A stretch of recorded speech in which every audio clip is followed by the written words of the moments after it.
Agnes Mushengezi has turned her hairstyling skills into a lifeline. Having fled her hometown in Congo's war-torn east, she's braiding hair in her shelter to earn enough for food and other essentials. I couldn't bear what was happening there. There were too many bombs, too many heavy weapons. I didn't have the strength or ability to endure it. Despite the kindness of her hosts taking her in, life remains a struggle.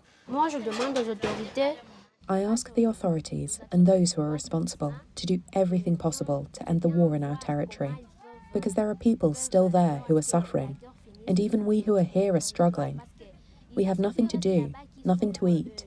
Our activities have stopped. That's why we want the war to stop, to end.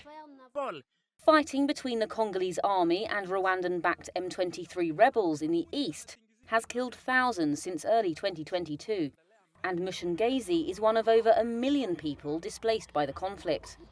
Despite mediation efforts, the Tutsi-led rebels have been inching south since they seized eastern Congo's largest city of Goma at the end of last month. So we are fearing a humanitarian catastrophe. And South Kivu's governor, Jean-Jacques Purusi-Siddiqui, said the rebels' recent advancement into his province threatens to trigger a humanitarian crisis, with the under-resourced area already housing thousands of displaced people, many who fled more than once. This dramatic escalation of a decade-old insurgency in East Congo has stoked fears of a broader regional war. Amidst this, the country is hugely impacted by US President Donald Trump's foreign aid suspension, according to Congo's UN coordinator, Bruno Lemarquis. Out of the $1.3 billion in humanitarian aid, $910 million came from the US, meaning we are 70% dependent on it. This makes Congo the most aid-dependent country in the world, and replacing that funding will be extremely difficult. The rebels declared a ceasefire for humanitarian reasons at the start of February, but it rapidly crumbled.